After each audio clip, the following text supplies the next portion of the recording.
पक्का ना सब लोग रेडी? यही स्टार्ट करें सीक्वेंस सीरीज।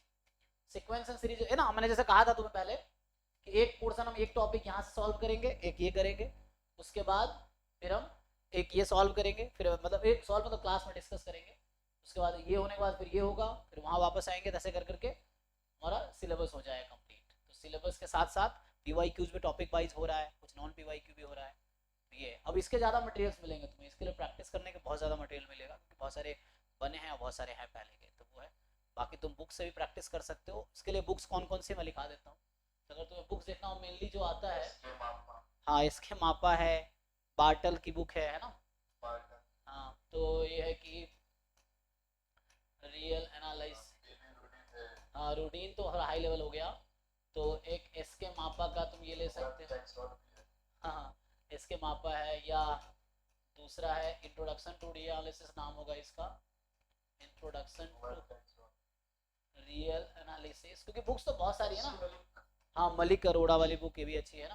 तो इंट्रोडक्शन टू, मतलब इंडियन ऑथर वाले फायदा ये होता है कि लैंग्वेज थोड़ा इनका ईजी होता है, और एग्जाम्पल बहुत सारा लिखते हैं ये लोग, इंडियन ऑथर से होते हैं।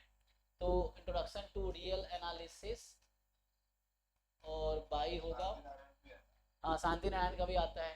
तो ये मैं बात कर रहा हूँ बार्टल एंड सेवर्ट है ना, तो आरजी बार्टल है, Bartle and Sherbert, R G Bartle and something Sherbert. तो बार्टल एंड सेवर्ट की बुक, हाँ आइए मेरोन में प्रॉब्लम्स है ना, उसमें तो प्रॉब्लम बुक है वो।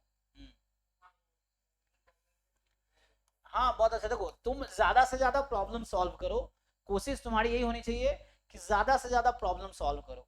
और प्रॉब्लम जब सॉल्व नहीं हो रहा है तो ये जानने की कोशिश करो कि इस क्वेश्चन में ऐसा क्या अप्रोच है या क्या कॉन्सेप्ट है जो तुम नहीं जान रहे हो, है ना। अल्टीमेटली एंट्रेंस निकालने के लिए हमें प्रॉब्लम सॉल्व करना आना चाहिए, मैं हर बार यही फोर्स करता हूँ आप लोगों को, क्योंकि हम अकेडमिक नहीं पढ़ रहे हैं, हम लोग बीएससी जैसे यूनिवर्सिटी में सेमेस्टर एग्जाम नहीं, वहाँ पे डेफिनेशन भी याद रखना है, थ्योरम्स भी प्रूफ याद रखना है। यहाँ थ्योरम्स के प्रूफ याद रखना उतना इंपॉर्टेंट नहीं है जैम गेट में, जितना इंपॉर्टेंट है कि उसको अप्लाई कैसे करना है, तो वो आपको समझ आएगा क्वेश्चंस के थ्रू। तो ज़्यादा से ज़्यादा क्वेश्चन सॉल्व करो, क्वेश्चन बुक से भी सॉल्व कर सकते हो, बुक के एग्जाम्पल एक्सरसाइज कर सकते हो, पीवाई क्यूज कर सकते हो, है ना। जो नॉन पीवाई क्यू ड्राइव में ऑलरेडी बहुत सारे असाइनमेंट्स है, वो है मैं भेज दूंगा आज रात को, या ये एनालिसिस के भेज दूंगा, तो वो तुम सॉल्व करो, कम से कम 10-15 असाइनमेंट होंगे इस पे। तो वो थोड़ा स्लो करके सॉल्व करते रहो, और क्लास में डिस्कस करते रहो, डाउट क्लास में डाउट डिस्कस करते रहो, क्लास में भी जैसे अब ये टॉपिक चल रहा है तो इसके डाउट तुम इस क्लास में भी डिस्कस कर सकते हैं, हम लोग बैच टाइम में भी डिस्कस कर सकते हैं, ठीक है। जैसे मलिक अरोड़ा का भी एनालिसिस बुक का नाम है, मैथमेटिकल एनालिसिस का नाम आई थी, जो मलिक अरोड़ा वाली बुक है उसका हेड है ना, मैथमेटिकल एनालिसिस नाम है ना उसका, हाँ तो उसका हेडिंग है मैथमेटिकल एनालिसिस। उन लोगों ने प्रॉब्लम सेट सही बना रखे है ना, मतलब प्रैक्टिस सेट बना रखा है, अच्छा। तो तो हम भी जो डीपीपीस बना रहे हैं बाद में उसको बुक बना दूंगा, तो उससे इजी रहेगा। जैसे अभी जो ड्राइव में आप देख रहे होंगे 2000 इसकी बात कर रहा हूँ मैं, जैसे आप जाएंगे ना तो यहाँ जो डीपीपीस हैं, तो इसको बाद में जैसे अभी 500 हमने कहा जो बना रहा है सुभाजीत बना रहा है, आईटी बॉम्बे से एमएससी कर रहा है सुभाजीत, तो वो बना रहा है, तो उसमें जो है कि 500 उसको बना, इस साल 500 कम से कम डीपी बनने चाहिए, तो वो है। और भी लोग बना रहे हैं, उसका दोस्त ही है स्वास्तिक, उसका वो भी है, और इधर क्या क्या नाम है, इतने सारे लोग हैं ना, पवन है इधर, वो है, और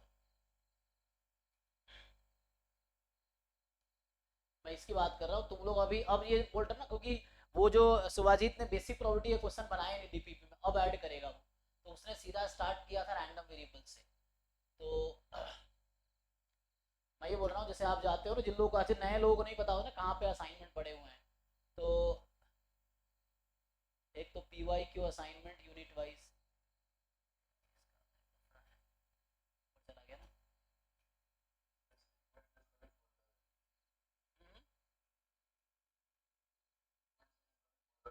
हाँ सीक्वेंस सीरीज का भी होगा, वो किसी बुक का ही होगा। सो ये है, ये वाला एक फोल्डर है ना, P Y Q assignment topic wise, इसमें जाओगे तो वैसे बहुत सारे, वही बोल रहा हूँ, जैसे मान लो अभी तुम लोग ड्राइव में जाना, जो भी क्वेश्चंस तुम्हें रीएनालिसिस के मिलते हैं तुम जस्ट ग्रुप में फॉरवर्ड कर दो, उससे ये कि एक जगह फिर उसको मैं एक साथ भेज दूंगा, एक साथ भेजता रहूंगा, जिसको अब जो जितना कर सकता है उतना करेगा, मतलब मैं कह रहा हूँ सबके पास अलग अलग टाइम शेड्यूल, अलग अलग मतलब लाइफ के प्रॉब्लम्स हैं, तो उसके हिसाब से तो, बट जितना आप कर सकते हो उतना ही करो, और आप खुद पे भरोसा रखो कि जितना कर रहे हो वो सफिशिएंट है एग्जाम निकालने के लिए, ठीक है ना। जैसे अभी पिछले साल मैं एग्जांपल देता हूँ, नीरज जो लड़का है जिसके 22 रैंक थे, तो वो स्कूल टीचर था एक्चुअली, उसने बीटेक किया था। वो स्कूल टीचर था हैदराबाद में, सुबह 7 बजे स्कूल जा, तुमने देखा होगा इंटरव्यू जिन लोगों ने, सुबह 7 बजे वो स्कूल जाता था, 3 बजे स्कूल से आता था, 3 बजे के बाद वो एग्जाम की तैयारी करता था 4-5 बजे शाम रात बजे तक, और उसके बाद उसके 22 रैंक आए थे। तो ऐसे लोग भी हैं जो है ना वर्क के साथ मैनेज करते हैं, कुछ लोग कॉलेज के साथ लोग करते हैं। सेकंड रैंक जिसका है मनोप्रिया का, वो भी कॉलेज के साथ उसने प्रिपरेशन किया है। तो ऐसा कुछ नहीं है कि आप कम मेहनत करो तो कम रैंक आएंगे, डिपेंड करता है आप कितना सीख रहे हो। बैठना इंपॉर्टेंट है, जो 12 घंटे पढ़ रहा है उससे ज्यादा रैंक आएगा ऐसा नहीं है ना, जो ज्यादा सीख रहा है उसके ज्यादा रैंक आएंगे। तो कम टाइम में कुछ लोग ज्यादा सीखते हैं, तो आपको देखना है कि आपके स्ट्रेंथ वीकनेस क्या है उसके हिसाब से। तो यहाँ मैं बोल रहा हूँ इस डीपीपी की बात कर रहा हूँ, इस असाइनमेंट देखो, मास्टर डीपीपी 2025, तो ये इस बार के डीपीपी है, बाकी ये पुराने जो पीछे पुराने वाले हैं, तो ये अभी बन रहे हैं और ये ऐड हो रहा है हर महीने, तुम देखोगे इसमें अराउंड 60-70 डीपीपी ऑलरेडी ऐड हो चुके हैं, तुम चेक कर सकते हो। और ईच में 10 क्वेश्चन होंगे बस। अभी जैसे मतलब पहला ही मैंने खोल दिया, पहला तो रैंडम वेरिएबल का होगा, तो ये तो इसका है, इसने चंदन ने बनाया है ये चंदन का है। तो ये दूसरा वाला है, और है जैसे ये तो चंदन के बनाया हुआ ये सब है, इधर इसका बनाया होगा, जैसे अब ये देखो 34 है, ये सुभाजीत का बनाया होगा। जा रहा है, ये डेफिनेशन ऑफ रैंडम वेरिएबल पे है।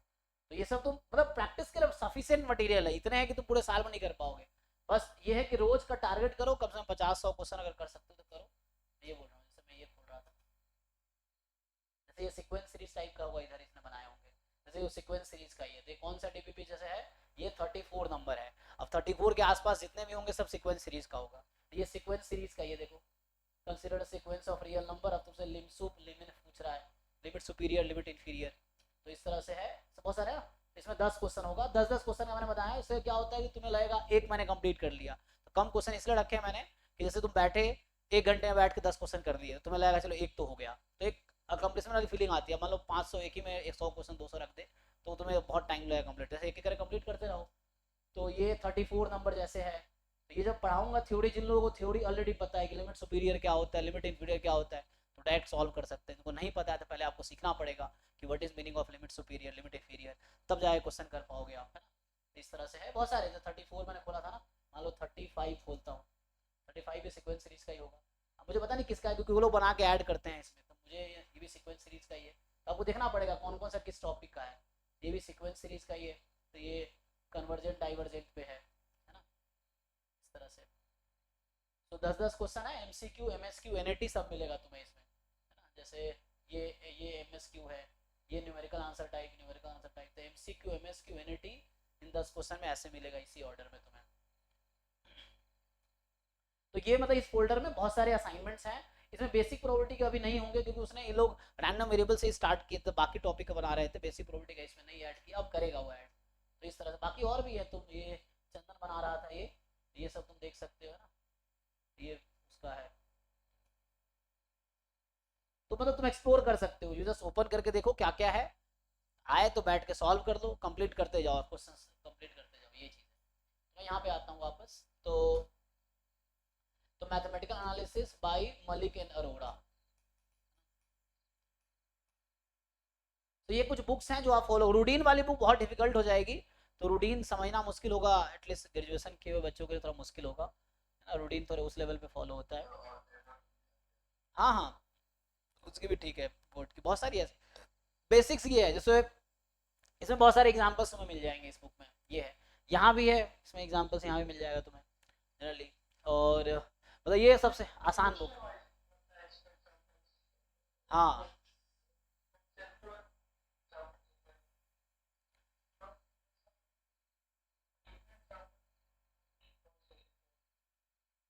नहीं, आपकी आवाज़ थोड़ी लैग कर रही थी पीछे, ठीक से बोलिए दोबारा।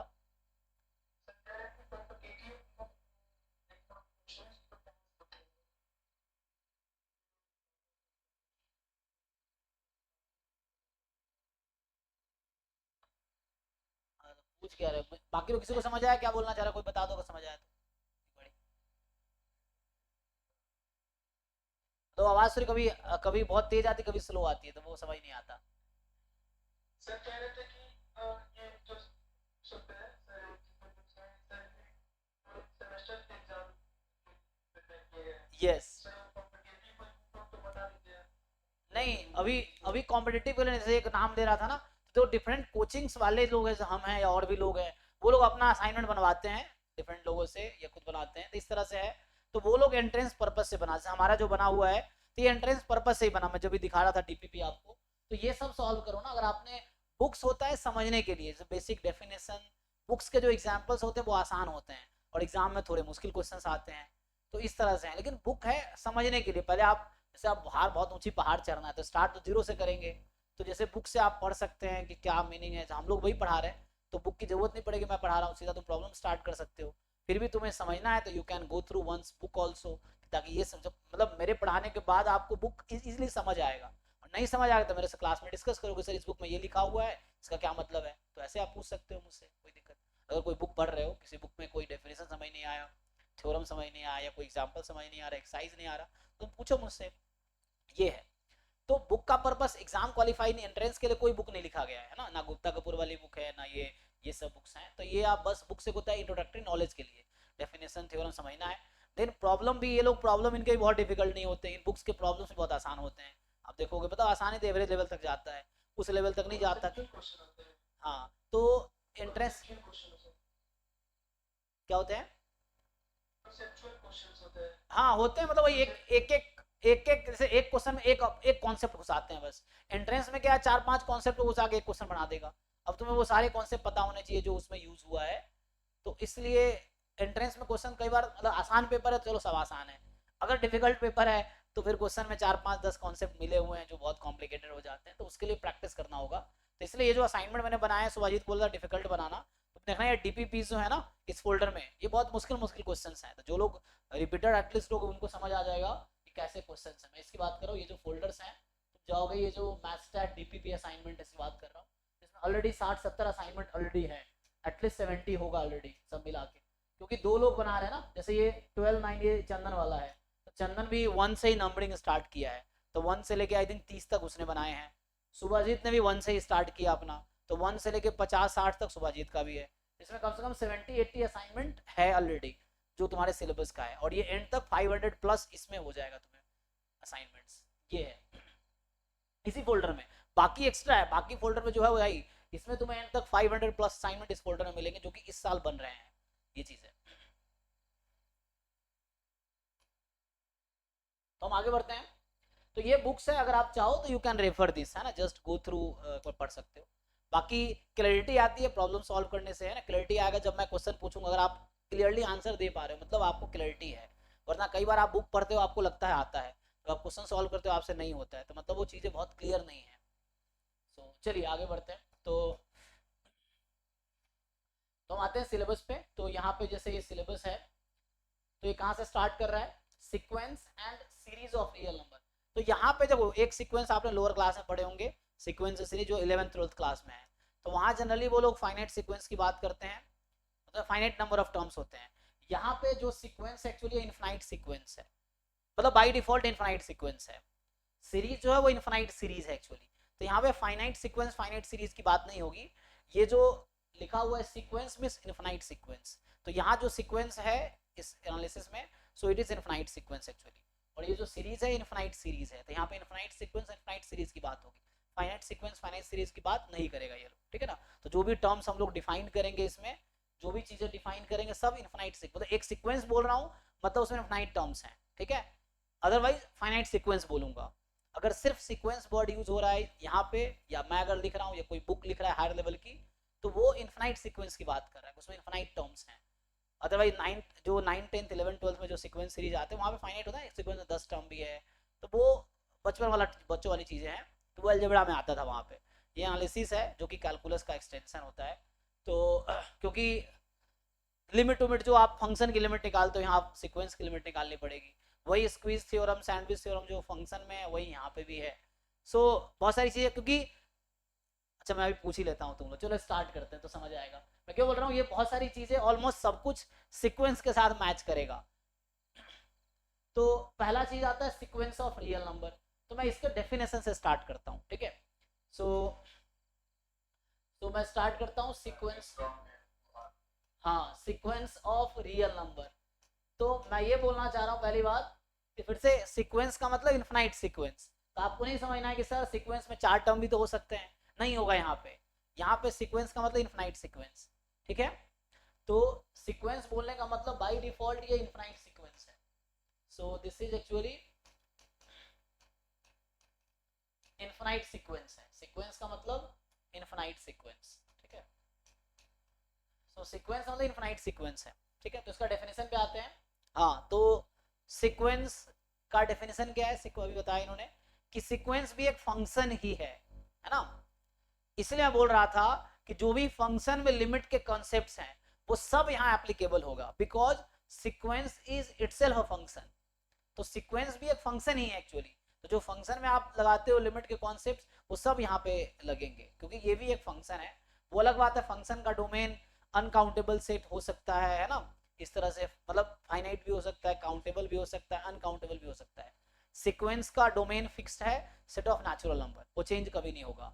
तो है ना, तो sequence is itself a function. तो यहाँ फंक्शन आपको ना प्रोबेबिलिटी में हमने देखा था, अभी एक्सोमेट्रिक डेफिनेशन ऑफ प्रोबेबिलिटी देखा था। तो आपने देखा था कि एक्सोमेट्रिक डेफिनेशन ऑफ प्रोबेबिलिटी में क्या है, प्रोबेबिलिटी इज अ फंक्शन जिसका डोमेन है सिग्मा फील्ड और कोडोमेन या रेंज है 0 to 1, रेंज 0 to 1 है, तो इसमें कुछ कंडीशंस था।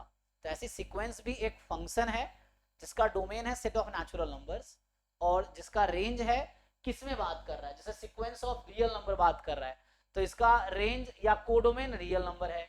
अगर सीक्वेंस ऑफ रेशनल नंबर्स बोल रहा है तो इसका कोडोमेन रेशनल नंबर होगा। सीक्वेंस ऑफ है ना कॉम्प्लेक्स नंबर बोल रहा है तो वहां होगा, ऐसा होगा नहीं। सीक्वेंस ऑफ इररेशनल नंबर बोल रहा है,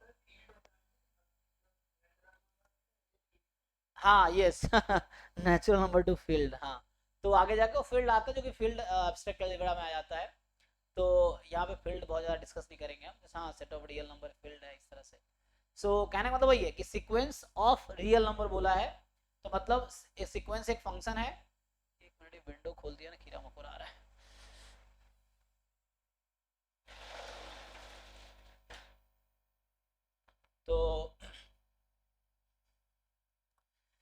तो क्या लिख रहा हूँ, सीक्वेंस का डेफिनेशन लिखना, हमें क्या लिखना है, डेफिनेशन क्या है। What is definition of sequence, है ना। तो यहाँ पे सीक्वेंस मैं बोल रहा हूँ कि बचपन वाले सीक्वेंस से कंफ्यूज नहीं होना है। तो सीक्वेंस भी इनफाइनाइट सीक्वेंस, तो यहाँ पे सीक्वेंस क्या है कि जैसे लिखा है कि अ फंक्शन f, है ना, इसमें क्या होता है, या मैं थोड़ा सा पहले सिंपली जैसे मैंने बताया वो लिख देता हूँ कि सीक्वेंस ऑफ रियल नंबर्स, ये समझ आ जाएगा ना, sequence of real numbers is a function from set of natural number to set of real number. ये एक फंक्शन है जिसका domain set of natural number है, codomain set of real number है। मतलब क्या है, दैट इज कि एक फंक्शन है आपका नेचुरल नंबर से रियल नंबर में, ठीक इस तरीके से कि सच दैट, अब नेचुरल नंबर n से डिनोट कर देता हूं, so f of n is equal to a of n, या आप चाहो तो x ऑफ n भी लिख सकते हैं ना। तो कुछ लोग सीक्वेंस के nth टर्म को xn लिखते हैं, कुछ बुक में n लिखा रहता है, तो आपको जो प्रेफरेबल लगाओ वो आप यूज करो। सो यहाँ पे f नेचुरल नंबर से r में है इस तरीके से कि fn is equal to an है। तो ये an क्या है, nth टर्म है एक्चुअली। जैसे आप अगर इसको ऐसे लिखोगे, सो डोमेन में क्या क्या है, डोमेन में नेचुरल नंबर है, तो जैसे n को 1 रखोगे तो a1 हो जाएगी, n को 2 रखोगे तो a2 हो जाएगी, n को 3 रखेंगे a3 हो जाएगी। सो ऐसा भी होता है। सो वी राइट, हम इसको ऐसा लिखेंगे a1, a2, a3, a4 ऐसा, या स्मॉल ब्रैकेट में भी लिख सकते हैं या ऐसा भी लिख सकते हैं a1, a2, a3 n चलता रहेगा। देखो तो या तो हम ऐसा लिखेंगे सीक्वेंस को या ऐसा लिखेंगे। क्या मैं ऐसा लिख सकता हूं सीक्वेंस को, क्वेश्चन ये है a1, a2, क्या हम सीक्वेंस को कर्ली ब्रैकेट में लिख सकते हैं, यस और नो? नहीं लिख सकते, क्यों, वाई? हाँ एक्चुअली यस, एक्चुअली सेट और सीक्वेंस में बहुत डिफरेंस है। सेट में एक तो ऑर्डर इंपॉर्टेंट नहीं होता है, सीक्वेंस में ऑर्डर बहुत इंपॉर्टेंट है, ठीक। दूसरी चीज उन्होंने बताया कि सीक्वेंस में जो रिपीटेड एलिमेंट्स हैं यहाँ पे वो रिपीटेड ही रहेंगे, मतलब जितनी बार आ रहा उतनी बार लिखेंगे। सेट में रिपीटेड एलिमेंट्स को एक बार ही लिखते हैं, है ना। तो you can not right sequence like this. तो सीक्वेंस को हम कभी ऐसा नहीं लिख सकते कि ये एक सीक्वेंस है। तो मैं ये बोलना चाह रहा हूँ कि यहाँ पे, है ना, कई बार लोग मुझसे पूछ लेते हैं कि सीक्वेंस में और बताओ जो सेट है उसमें क्या डिफरेंस है। तो सीक्वेंस एक्चुअली, सीक्वेंस भी समाउ समझो कलेक्शन ही है, लेकिन इसमें क्या है, एलिमेंट्स का ऑर्डर बहुत इंपॉर्टेंट है और रिपीटेड एलिमेंट्स को लिखा जाएगा जितनी बार है उतनी बार, ऐसा नहीं कि एक बार ही लिखेंगे। सेट में क्या होता है कि ऑर्डर इंपॉर्टेंट नहीं है, कोई पहले कोई बाद में लिखो, सेट इक्वली रहता है। और दूसरी चीज है कि आपका जो रिपीटेड एलिमेंट को एक बार ही लिखते हैं, तो इसलिए आप कर्ली ब्रैकेट में सीक्वेंस को नहीं लिखते हैं, है ना। तो so we write this as sequence of real numbers, sequence of real numbers, है ना। so but ऐसा नहीं लिख सकते, है ना, a1 a2 a3, this is not a sequence of real number, है ना, this is not a representation for the sequence of real number।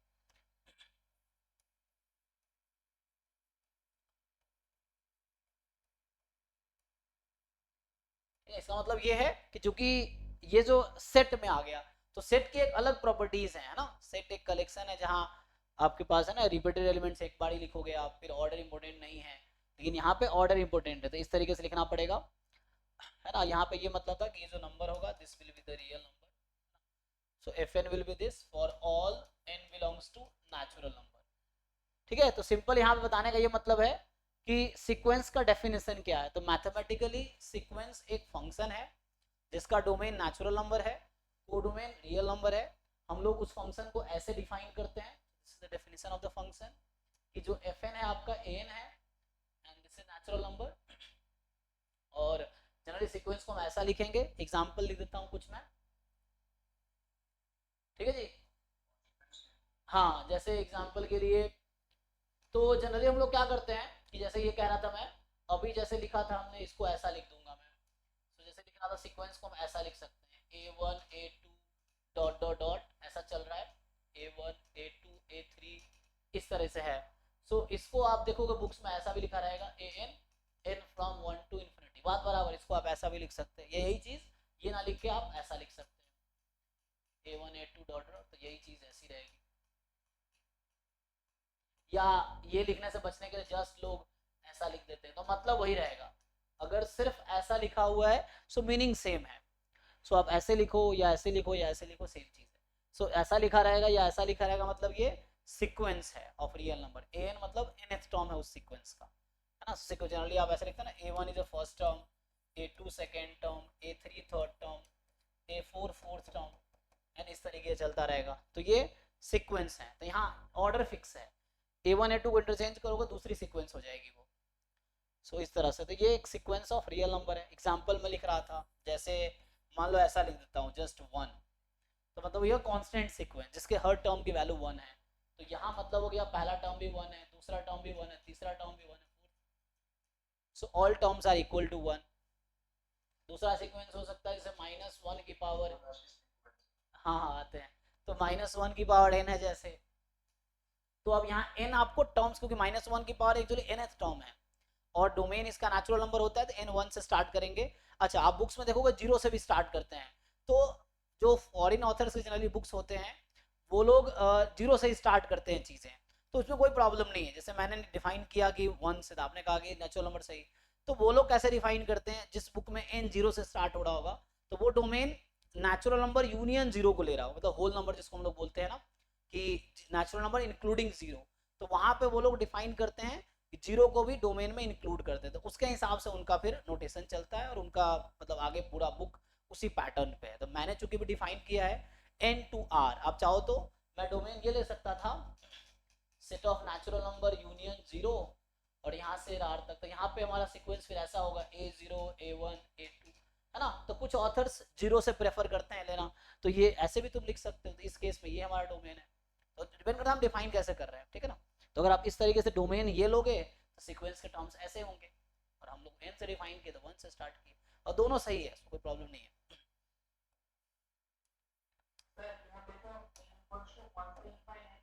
हाँ हाँ हाँ 129 नहीं नहीं, ये तो जस्ट सीक्वेंस सीरीज में। हाँ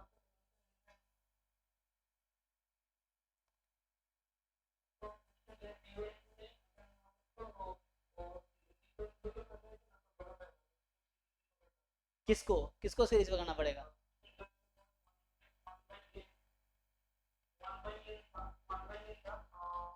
रुको मैं आता हूँ, तुम्हारे पॉइंट पे आता हूँ। इसके बाद ये तो सीक्वेंस है 1/n, और सीरीज 1/n तो ये हुआ।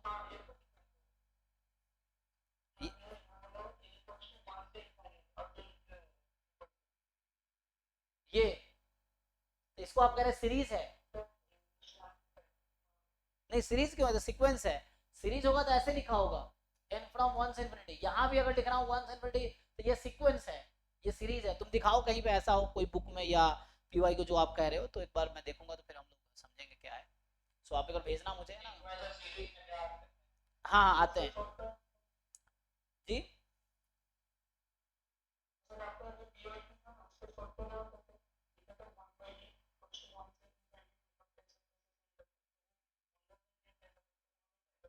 नहीं नहीं, आप कुछ गलत समझे होंगे। एक बार क्वेश्चन भेजना, जैसे सीक्वेंस 1/n कन्वर्जेंट होता है, सीरीज 1/n डाइवर्जेंट होता है। तो डिपेंड करता है, ये सीक्वेंस 1/n है जो कि कन्वर्जेंट होगा, और ये सीरीज 1/n है जो कि डाइवर्जेंट होता है। तो ये हम आगे डिस्कस करेंगे क्या मीनिंग है कन्वर्जेंस और डाइवर्जेंस की। आप वैसा भेजो जो जिसकी आप बात कर रहे हो कि जहाँ पे सीरीज था, आप वो फोटो भेजोगे ना, क्वेश्चन देखना फिर डिस्कस करेंगे तो उससे क्लियर हो जाएगा। कई बार बच्चे ना गलत समझ लेते हैं, तो वो आपको ठीक करना जरूरी है ना, ये चीज़ है। तो वो आपको देखना पड़ेगा कि क्या आप गलत समझ रहे हो।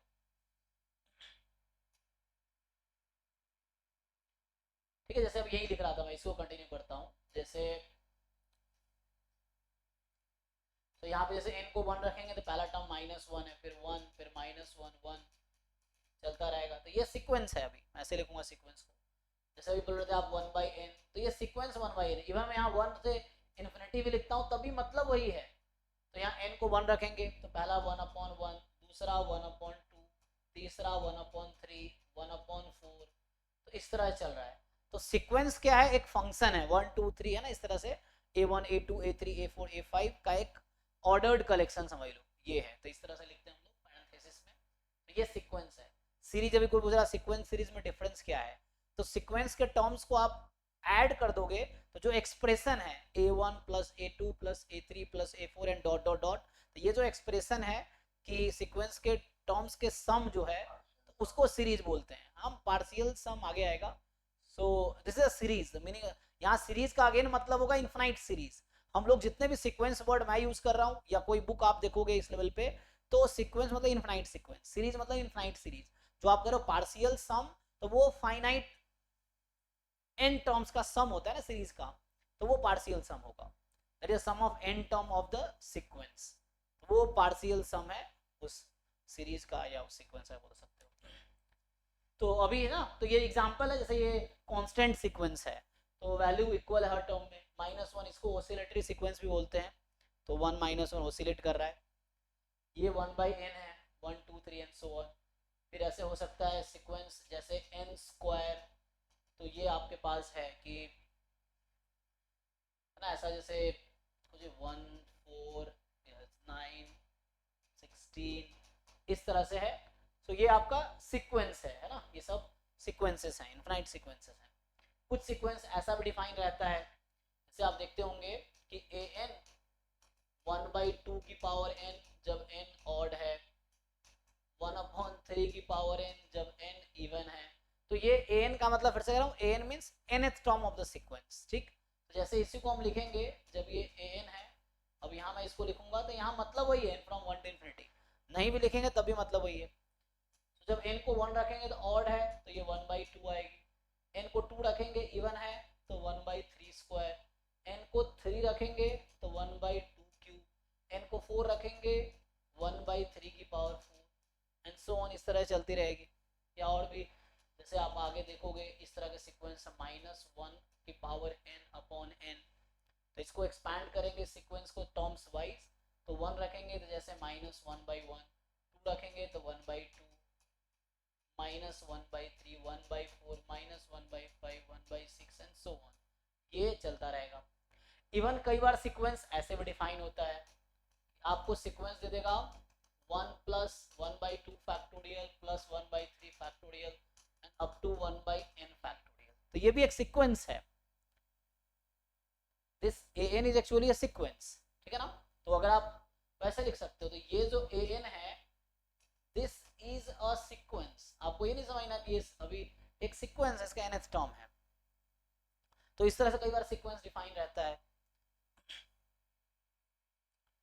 ना। कई बार ऐसा भी हो सकता है कि सीक्वेंस को इस तरह डिफाइन, जैसे अभी लिख रहा हूँ मैं, an हो जाएगा 1 + 1/2 प्लस 1/3 अप टू 1/n, तो ये भी एक सीक्वेंस है। इवन ये nth टर्म है सीक्वेंस का, जनरली an लिखते मतलब ये सीक्वेंस का nth टर्म लिख रहा है, तो इसके थ्रू आप पूरा सीक्वेंस के टर्म्स लिख सकते हो।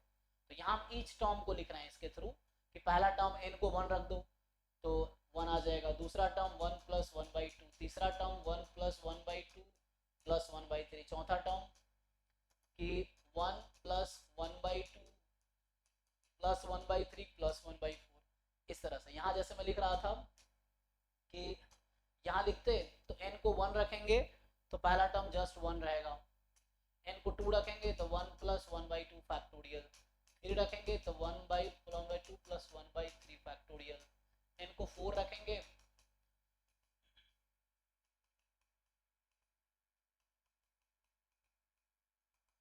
इस तरह से चलता रहेगा। तो ये एक सीक्वेंस है, ये भी एक सीक्वेंस है, ठीक है ना।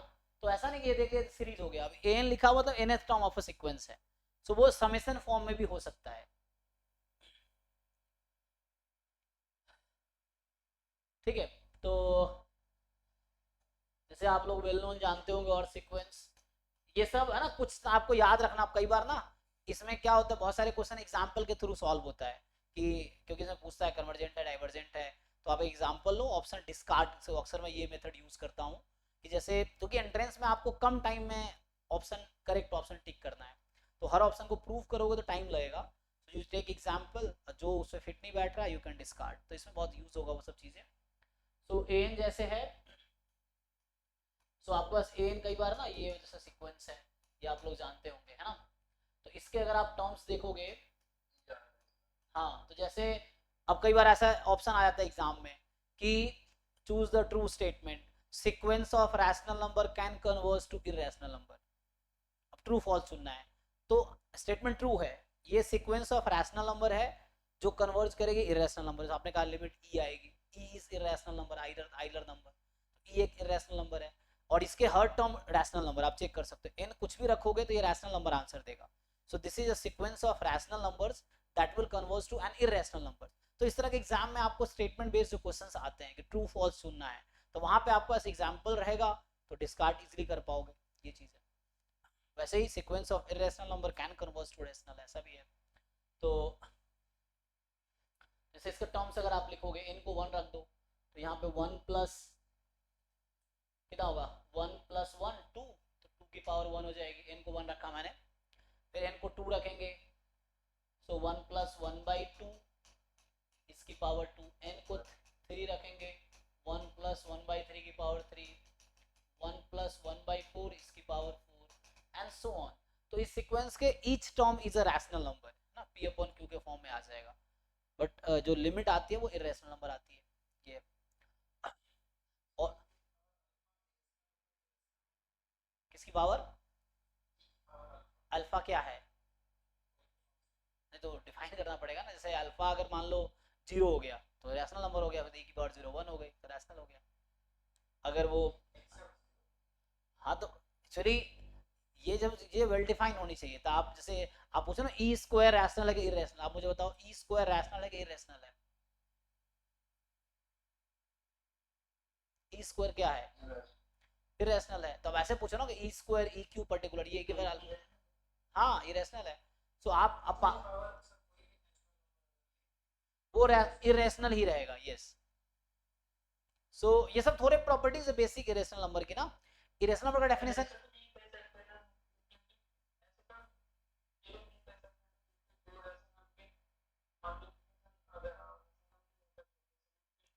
हाँ हाँ वो अलग बात है, ई की पावर समथिंग कह रहा है, तो ई की पावर समथिंग है तो वो इरेशनल ही होगा, पॉजिटिव पावर अगर है तो उस तरह से वो इरेशनल, क्योंकि ई है ना, मतलब सिंपल कहने का मतलब जो डेसिमल एक्सपेंशन होगा इसका वो तो यहाँ पे नॉन टर्मिनेटिंग नॉन रेकरिंग आएगी।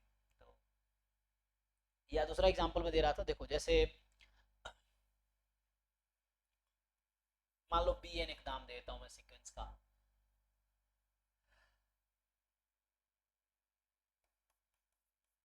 √2 n ले लिया मैंने मान लो, है ना। अब एग्जांपल के लिए जैसे इसमें क्या हो रहा है, इसके ईच टर्म जो होंगे वो इरेशनल नंबर होंगे, है ना, जो कि कन्वर्ट्स कहाँ करेगी, जीरो पे, तो रैशनल नंबर है। तो इस तरह क्वेश्चंस आपको मिलेंगे प्रैक्टिस के दौरान, प्रॉब्लम सॉल्विंग के दौरान, कि sequence of rational number can convert to irrational, yes, sequence of irrational number can convert to rational, yes, ये है। सो इसके ईच टर्म इरेशनल होंगे और लेकिन ये कन्वर्ट करेंगे रैशनल नंबर पे। तो इस तरह से ना जैसे इसके टर्म्स लिखोगे वैसे ही, कुछ खास तो है नहीं। सो यहाँ √2 हो गया, √2/2, √2/3 चलता रहेगा ना, तो इस तरह से है। तो ये सब कुछ सीक्वेंसेस हैं। हालांकि सीक्वेंस में जरूरी नहीं पैटर्न हो, मैं एक और लिख के दिखाता हूँ। सीक्वेंस ये भी हो सकता है कि 1 यहाँ 1/5, यहाँ 1/4, यहाँ 1/3, यहाँ 1/6, यहाँ 1/9, 1/8, 1/7। तो ऐसा कोई जरूरी नहीं कि सीक्वेंस के टर्म में कोई पैटर्न होना ही चाहिए, आप रैंडमली कोई नंबर लिख दो वो भी सीक्वेंस है। सो इट्स लाइक वहां पे है ना एक वो होगा कि लाइक मेनली सीक्वेंस का नेचर एंड टर्म से डिसाइड होता है, एंड क्या है उसका, उस तरीके से। सो जैसे हम ऐसा बोले,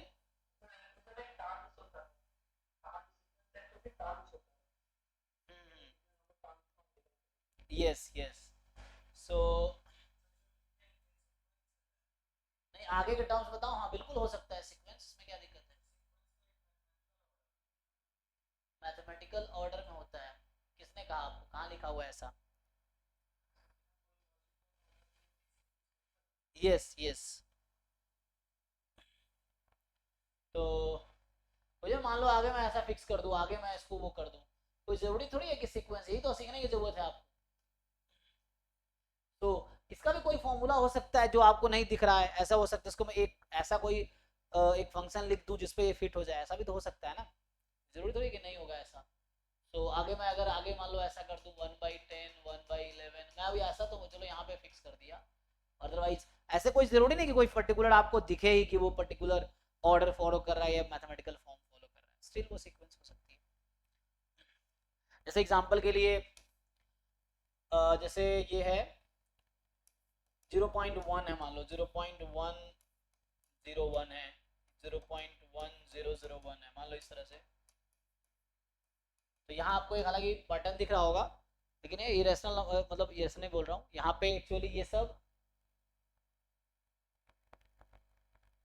रेशनल नंबर्स हैं। क्या लगता है इसकी लिमिट क्या आ जाएगी, कोई बता पा, लिमिट क्या होगा इसका, रेशनल नंबर होगा या इरेशनल नंबर होगा इस सीक्वेंस की, हाँ है ना, क्योंकि बाद में चीजें वो होती रहेंगी। सो अच्छा मैं थोड़ा सा वो कर रहा था इसको, रेकरिंग लगा सकते हैं इस पे, है ना, चलता रहेगा ना, ये तो खत्म तो होगा नहीं। सो या मैं रिपीट तो करेगा नहीं, इस तरीके से ना एंड में अगर तुम वैसा छोड़ दोगे तो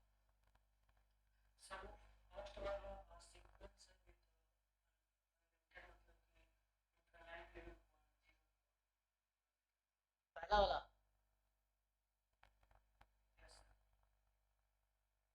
अब वो तो आगे देखेंगे लिमिट पॉइंट ये सब क्या है, वो तो आगे डिस्कस करेंगे। अभी जैसे हम डिस्कस कर रहे हैं कि सीक्वेंस होता क्या है, तो सीक्वेंस सिंपली एक हमने कहा फंक्शन है, तो मतलब एक सिंपल में A1 A2 A3 A4 A5 इसका एक ऑर्डर्ड आपके पास अरेंजमेंट है जो सीक्वेंस है। अब आगे सीक्वेंस की बात होती है कन्वर्जेंस डाइवर्जेंस की, है ना। सो क्वेश्चन ये है कि कब हम बोलेंगे सीक्वेंस कन्वर्जेंट है, कब डाइवर्जेंट है, ये समझना है हमें। सो अगर मैं बात करूं,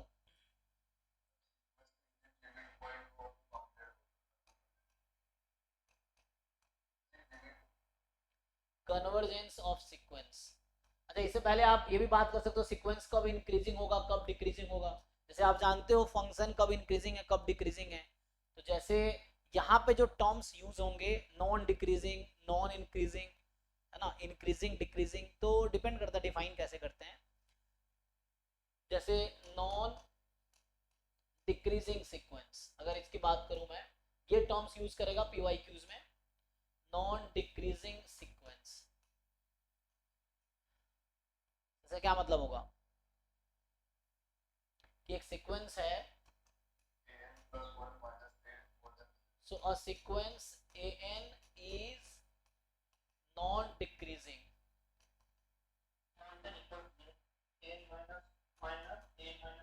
तो नॉन डिक्रीजिंग का मतलब इंक्रीजिंग या कांस्टेंट हो सकता है। So a1 less than equal to a2 less than equal to a3 less than equal to a4, ये चलता रहेगा ये ना, या इसी को मैथमेटिकली आप लिख पाओगे। सो ये क्या है, नॉन डिक्रीजिंग, इक्वलिटी लगा हुआ है। So that is an less than equal to an plus 1 for all n belongs to natural number. तो ये आप ऐसे याद रख सकते हैं ना, तो ये नॉन डिक्रीजिंग है। अब जैसे आगे यूज होगा word increasing sequence, increasing sequence. So इसमें क्या डिफरेंस है, इसमें क्या आएगा?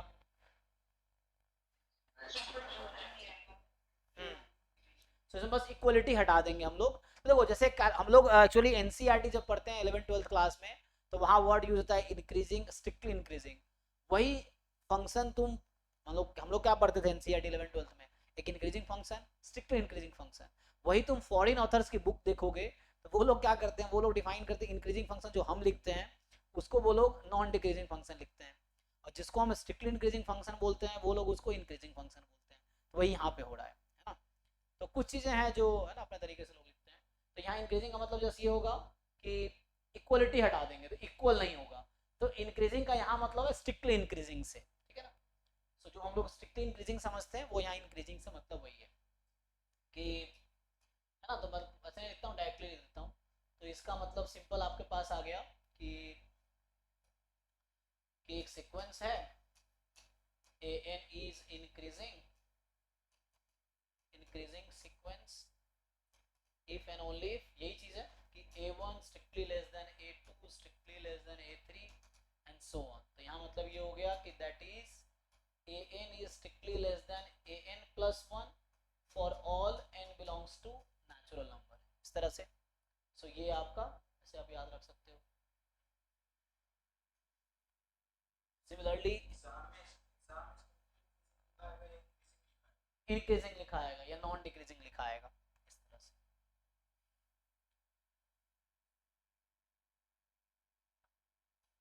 अब वही अब क्वेश्चन पढ़ के आपको समझ आएगा, इसलिए बोलते हैं जस्ट इमिडिएटली भी मैं थ्योरी पढ़ा दूंगा पूरा, तो इमिडिएटली बात जितने भी पीवाईक्यूज टॉपिक वाइज है वो सॉल्व कर लेंगे, तो उससे आपको एक आइडिया मिल जाएगा एग्जाम में क्या क्वेश्चन आया कैसे सॉल्व करना है।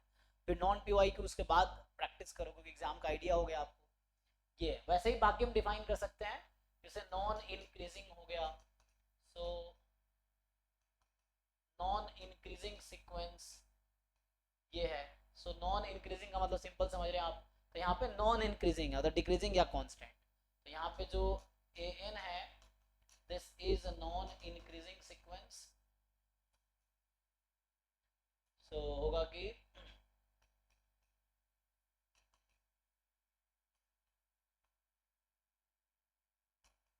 इफ एंड ओनली, तो यहाँ वही चीज है कि a1 तो नॉन इंक्रीजिंग मतलब डिक्रीजिंग होगा, a1 more than equal to a2 more than equal to a3 more than equal to dot dot dot, that is आपका जो आ गया an more than equal to an, मतलब n की value जब बढ़ा रहा है वैल्यू घट रही है तो डिक्रीजिंग है ना। यहाँ क्या हो रहा था, जैसे n की वैल्यू इंक्रीज कर रहे हैं सीक्वेंस की वैल्यू भी बढ़ रही है, फंक्शन की वैल्यू भी बढ़ रही है, तो वो इंक्रीजिंग था, मतलब नॉन इक्वलिटी लगा दिया इसलिए नॉन डिक्रीजिंग है।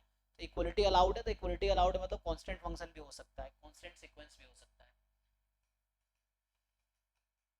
और जैसे सिमिलरली जैसे मैं लिख रहा हूँ डिक्रीजिंग सीक्वेंस है ना, सो डिक्रीजिंग सीक्वेंस, तो डिक्रीजिंग सीक्वेंस में क्या होगा कि आपके पास वैसे ही सेम, सो a1 जो होगा strictly more than a2 strictly more than a3 strictly more than, इस तरह से। so an strictly more than an plus 1 for all n belongs to natural number, है ना। और एक वर्ड आता है अब मोनोटोनिक, क्या होता है मोनोटोन सीक्वेंस, ये क्या होता है?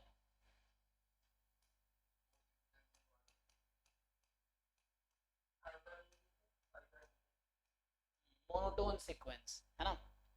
सो मोनोटोन सीक्वेंस क्या होगा?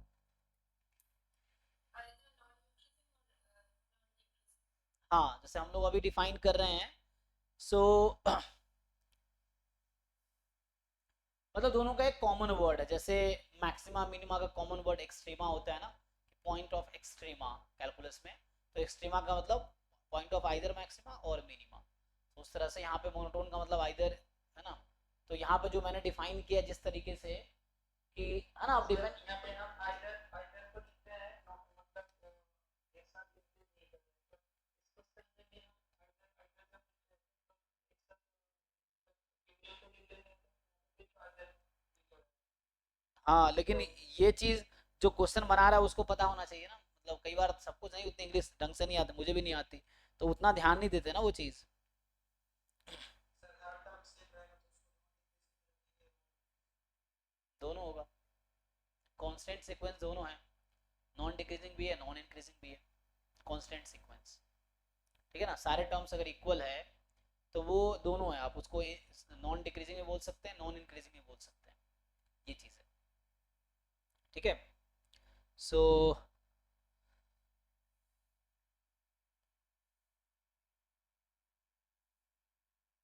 तो ना डिपेंड करता है लोग डिफाइन कैसे करते हैं, अपने तरीके से लोग डिफाइन करते हैं इसको, तो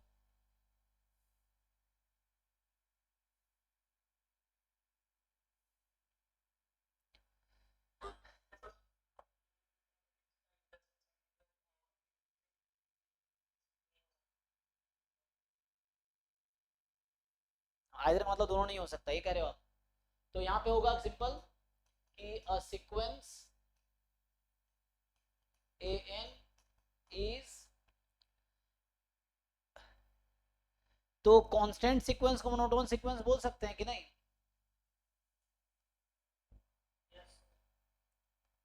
तो यहाँ पे अगर मैं लिखूं, जैसे बुक्स में तुम जनरली देखोगे, फिर से वही देखो, अब इंडियन ऑथर जैसे तुम कुछ बुक्स में हो सकता है ऐसा लिखा हो, अब देखना पड़ेगा इसके मापा वाले कैसे डिफाइन किए हैं ये लोग। तो जैसे ये लोग क्या करते हैं, जैसे मैंने अभी दिखाया क्या डेफिनेशन आपको, नॉन डिक्रीजिंग सीक्वेंस और इंक्रीजिंग सीक्वेंस, हो सकता है वो लोग ऐसे लिखा हो कि increasing sequence strictly increasing sequence, ऐसा हो सकता है कुछ बुक में लिखा हो, तो तुम्हें मतलब समझना पड़ेगा क्या है, बट एग्जाम वाले ये यूज करते हैं ना। सो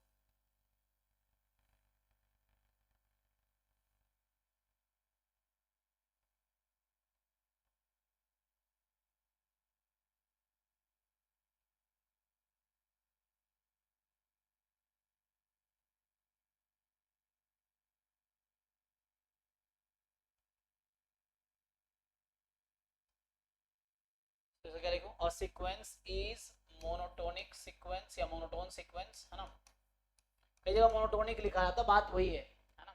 सो आपके उतना English, monotone sequence if and only if it is either non decreasing or non increasing, है ना। it is either non decreasing sequence और नॉन इंक्रीजिंग सीक्वेंस। अब कुछ एग्जांपल ले लेते हैं, ठीक है। सो हम लोगों ने अभी मतलब 5 डेफिनेशन लिखे हैं ना, एक नॉन डिक्रीजिंग, फिर इंक्रीजिंग, नॉन इंक्रीजिंग, डिक्रीजिंग और एक मोनोटोन हो गया। तो मोनोटोन है मतलब इंक्लूडेड है।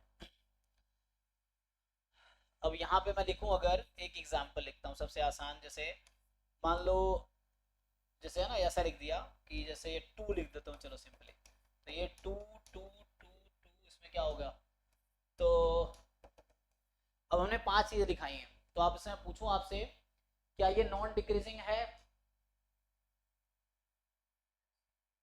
Non decreasing, so non decreasing में क्या था, इंक्रीजिंग और कांस्टेंट, ये हो गया।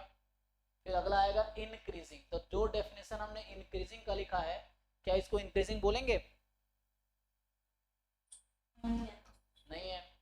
फिर नॉन इंक्रीजिंग, तो ये ओके होगा, है ना। डिक्रीजिंग बोलेंगे क्या इसको हम? नहीं, है ना। और आगे लिखा था मोनोटोन, मोनोटोन है। तो आपको ये डिसाइड करना है ना। तो इसमें देखा क्या है क्या नहीं है। तो कांस्टेंट सीक्वेंस है ना, नॉन डिक्रीजिंग नॉन इंक्रीजिंग, इसमें कांस्टेंट अलाउड है। मोनोटोन है तो कोई भी एक है तो चलेगा, कोई भी एक है तो उसको मोनोटोन बोलेंगे। दूसरा एग्जांपल देता हूं। जैसे एक सिंपल सीक्वेंस है, चलो 1/n, ये आपके पास है 1, 1/2, 1/3, 1/4, ये वाला सीक्वेंस है। अब इसमें भी ऑप्शंस हैं, चलो इसे लिख लेता हूँ पहले। इंक्रीजिंग, फिर था नॉन डिक्रीजिंग, फिर डिक्रीजिंग, नॉन इंक्रीजिंग, फिर मोनोटोन। ठीक है। तो इंक्रीजिंग है क्या? नहीं है। नॉन डिक्रीजिंग है? डिक्रीजिंग है? यस और नो? डिक्रीजिंग है? डिक्रीजिंग है। Non increasing? नॉन इंक्रीजिंग भी है, ठीक है ना। और मोनोटोनी तो होगा ही एक्चुअली। जो जैसे होता है ना, x मोर देन 0 है, तो मतलब अगर 2 है तो 2 मोर देन इक्वल टू 0 लिख सकते हो, कोई प्रॉब्लम नहीं है। तो कहने का मतलब ये है, यहाँ पे अगर डिक्रीजिंग होगा तो नॉन इंक्रीजिंग होगा ही, है ना। नॉन इंक्रीजिंग होना जरूरी नहीं डिक्रीजिंग होगा। तो यहाँ मैं क्या बोलना चाह रहा हूँ रिमार्क में, कि अगर कोई डिक्रीजिंग सीक्वेंस है, अगर कोई डिक्रीजिंग सीक्वेंस है, तो वो हमेशा तुम बोल सकते हो कि वो नॉन इंक्रीजिंग है, इसमें कोई इशू नहीं है। बट कन्वर्स ट्रू नहीं है यहाँ पे, है ना। मतलब अगर कोई डिक्रीजिंग सीक्वेंस है तो you can say it is non increasing, कोई प्रॉब्लम नहीं है ना। जो जितने भी डिक्रीजिंग सीक्वेंस होंगे वो नॉन इंक्रीजिंग तो होगा ही। लेकिन नॉन इंक्रीजिंग है तो यू कैन नॉट से इट विल बी डिक्रीजिंग, कोई कांस्टेंट सीक्वेंस यहाँ अलाउड है, यहाँ कांस्टेंट अलाउड नहीं है। सेम थिंग कि जैसे जैसे सेम चीज इंक्रीजिंग के लिए है। अगर इंक्रीजिंग है, अगर इंक्रीजिंग सीक्वेंस है तो वो नॉन डिक्रीजिंग होगा ही, उसमें कोई प्रॉब्लम नहीं है। नॉन डिक्रीजिंग सीक्वेंस होगा ही, ठीक है ना। बट कन्वर्स फिर ट्रू नहीं है, क्योंकि यहाँ कांस्टेंट एक्स्ट्रा अलाउड है और यहाँ कांस्टेंट अलाउड नहीं है, डिफरेंस जस्ट।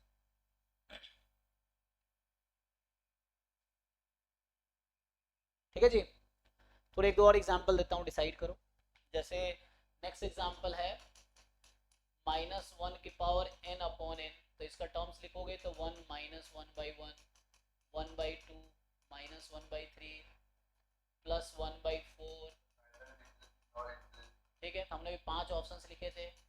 सो इंक्रीजिंग, नॉन डिक्रीजिंग, फिर डिक्रीजिंग, नॉन इंक्रीजिंग, फिर आ जाएगा मोनोटोन। चलिए, तो इंक्रीजिंग है ये? नहीं। नॉन डिक्रीजिंग है? ये भी नहीं है। डिक्रीजिंग नहीं है, नॉन इंक्रीजिंग नहीं है, मोनोटोन कुछ भी नहीं है। ठीक है, तो इस तरह से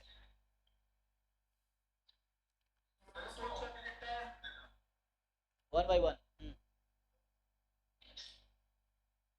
हाँ जी महेश, क्या बोल, क्या होता है? हाँ, oscillating, positive negative positive negative हो रहा है ना।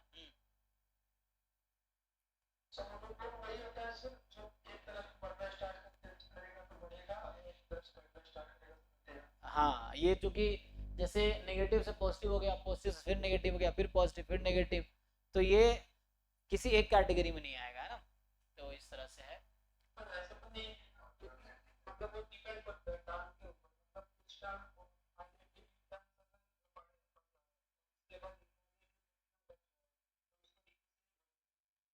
नहीं, वो फिर टेल की बात करते हैं, टेल ऑफ द सीक्वेंस, जो सीक्वेंस का टेल है ना,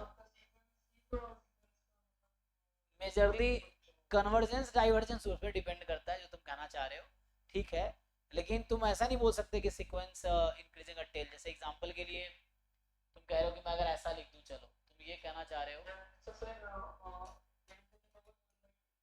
मान लो जैसे ये 2 है जब n की वैल्यू 1 है, और 3 है जब n की वैल्यू 2 है, और 1/n है जब मोर देन इक्वल टू 3 है। तुम क्या कहना चाहते हो कि ये सीक्वेंस डिक्रीजिंग है? लेकिन कहाँ लिखा है ऐसा?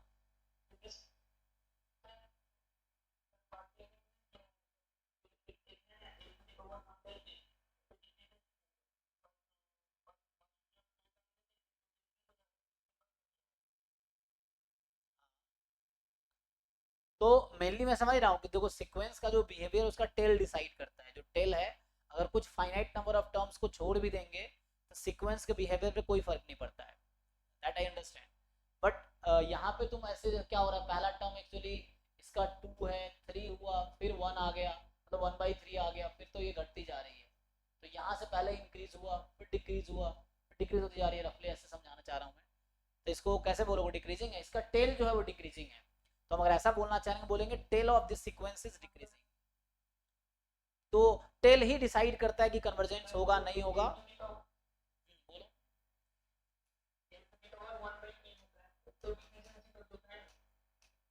हाँ, तो वो टेल जो होगा, जैसे n को मैं 1 रख रहा हूँ तो ये 1 हो गया, 2 रखूंगा तो 2 की पावर 1/2, 3 की पावर 1/3, 4 की पावर 1/4, 5 की पावर 1/5।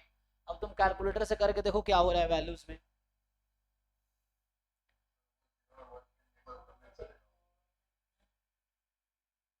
हाँ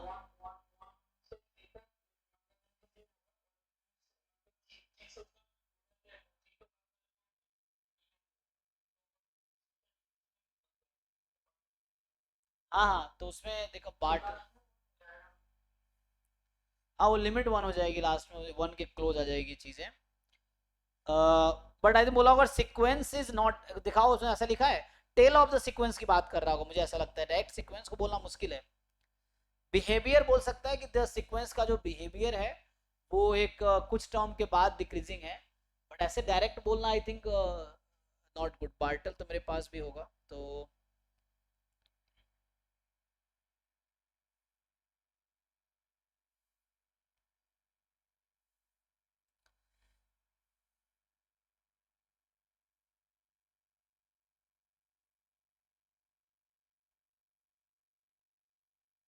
जैसे पहला चैप्टर है सीक्वेंस है इसका ना, बार्टल जो है ना, ठीक है।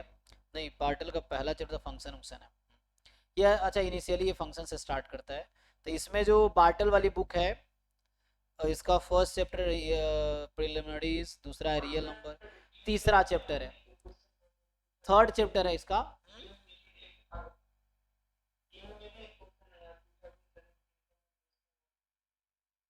नहीं, देखना पड़ेगा क्योंकि डेफिनेशन के अगेंस्ट नहीं जा सकते ना।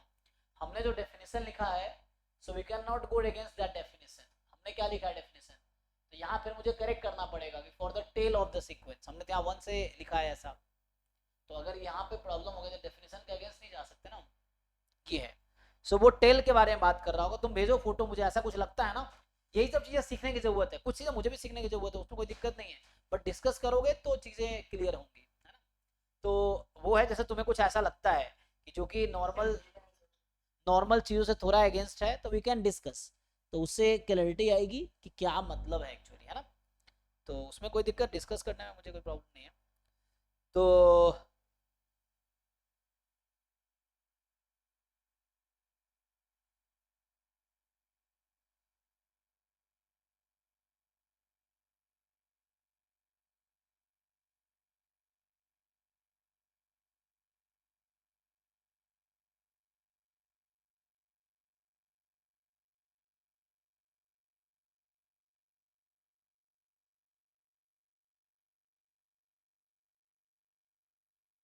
आपने कहाँ भेजा यार का, ग्रुप में?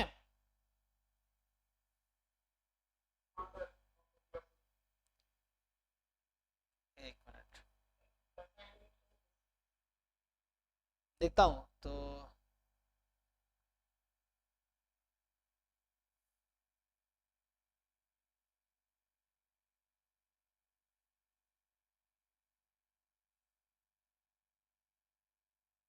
मुझे क्यों नहीं मिला? तुम्हारा आया नहीं अभी तक? ऐसा क्यों हो रहा है? बाकी लोग को मिला क्या क्वेश्चन जो भेजा है ये? नहीं, अब आया। अच्छा अब आया, ठीक है। तो इसमें आप कह रहे हो कि 20वां क्वेश्चन ना, तो ये क्या बोल रहा है कि सीक्वेंस n की पावर n, तो इसमें आंसर देखो, आंसर क्या है, गलत हो सकता है, ये चीज है, एक बार चेक कर लेना।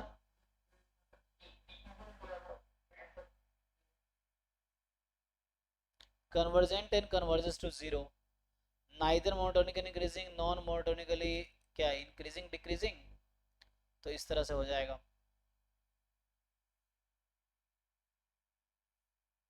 नहीं तो उसको देखना पड़ेगा, डेफिनेशन के अगेंस्ट हम नहीं जा सकते। बस मैं समझ रहा हूँ कि सीक्वेंस का बिहेवियर एक्चुअली टेल के हिसाब से होता है, बट हम जो लिखेंगे डेफिनेशन इसको फॉलो करेंगे।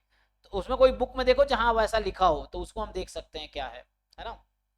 कोई बुक में वैसा लिखा हो तो हम चेक कर सकते हैं। सो ये है, इसका पता नहीं, देखते हैं। तो इसमें क्या होगा, वैसे तो देखोगे टेल के हिसाब से तो आ जाएगा, है ना। कोई नहीं, क्वेश्चन डिस्कस करेंगे आगे, फिर डेफिनेशन देख लो, नहीं तो फिर मुझे हमें यहाँ डिफाइन करना पड़ेगा, कुछ फाइनाइट टर्म को छोड़ के फिर उसके लिए डिफाइन करना पड़ेगा, है ना। अभी मैं ऐसे डिफाइन कर रहा हूँ, तो इसको फॉलो करेंगे।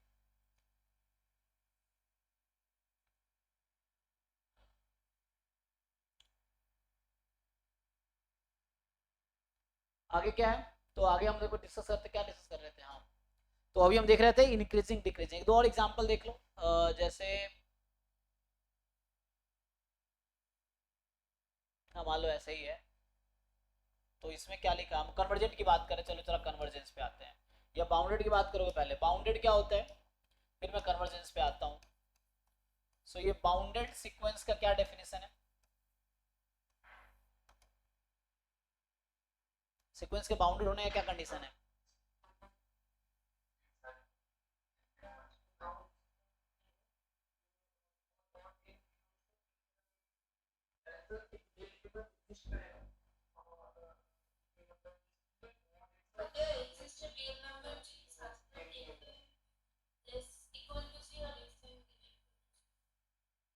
ठीक है, तो यहाँ सिंपल ये बाउंडेड का मतलब क्या होगा, एक तो दो चीजें होती हैं, बाउंडेड एबव है, बाउंडेड बिलो, है ना, दो चीजें है ना।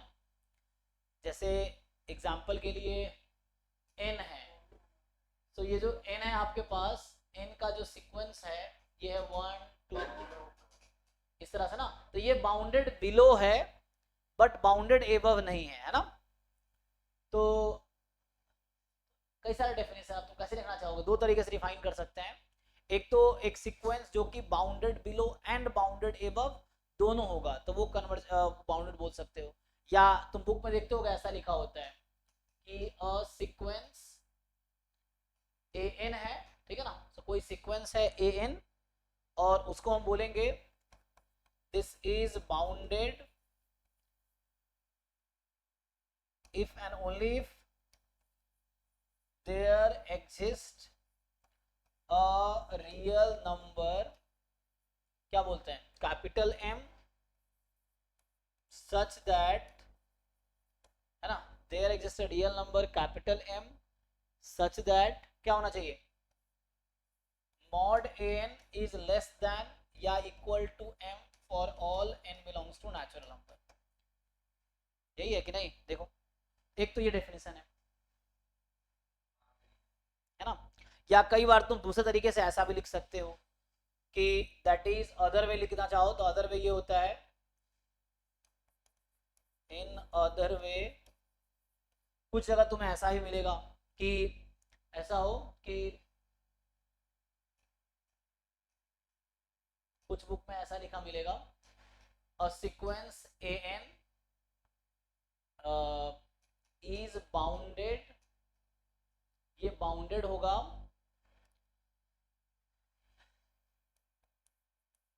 if and only if there exist two numbers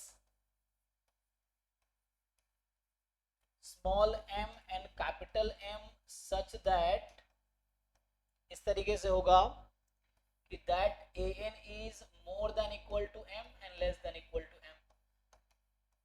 तो ये भी ओके है, कुछ जगह यहाँ भी देखने को ऐसा ही मिलेगा आपको। तो बात बराबर, इसको ही तो,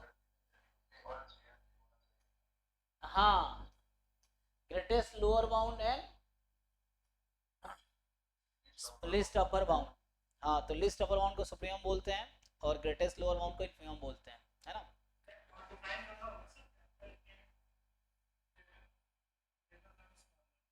हाँ वो तो होगा, यस ऑब्वियसली। सो यहाँ पे लिख देता हूँ, अगर आप ऐसे यहाँ दिख भी रहा है ना कि m मोर देन होगा तो ऐसा होना चाहिए। सो मतलब यही है। तो इसको बोलते हैं, जो स्मॉल m है इसको बोलते हैं लोअर बाउंड, है ना, इसका नाम है लोअर बाउंड।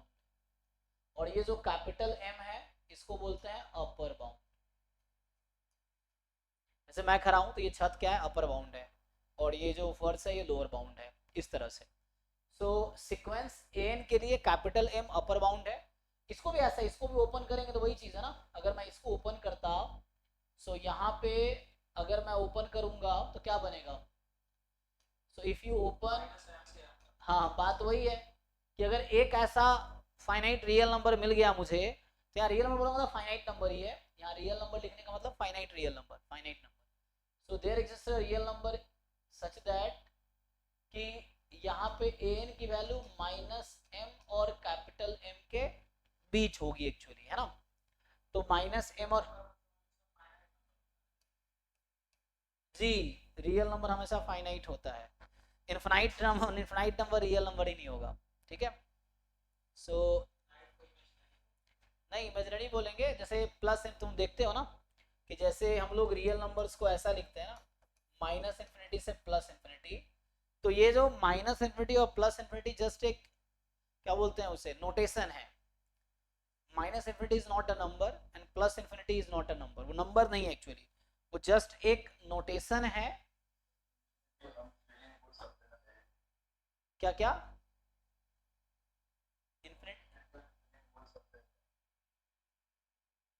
इन्फिनिटी को क्या बोल सकते हैं,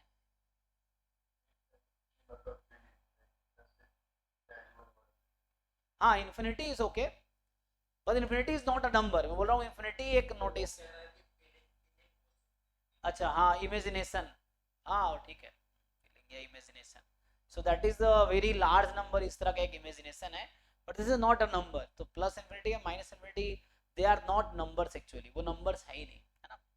तो यहाँ पे आ जाएगा हमारे पास कि सो ये है, लेकिन मतलब जो भी यहाँ पे बात करें फाइनाइट रियल नंबर की बात कर रहे हैं हम लोग, ये बोलना चाह रहे हैं।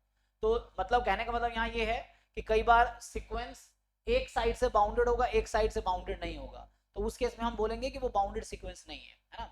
बाउंडेड होने के लिए दोनों साइड से बाउंडेड होना चाहिए, लोअर बाउंड भी होना चाहिए, अपर बाउंड भी। जैसे एक और हम टर्म्स इसमें यूज करेंगे, जैसे एग्जाम्पल एक देता हूँ, जैसे एग्जाम्पल के लिए sequence of 1/n is bounded, है ना, बिकॉज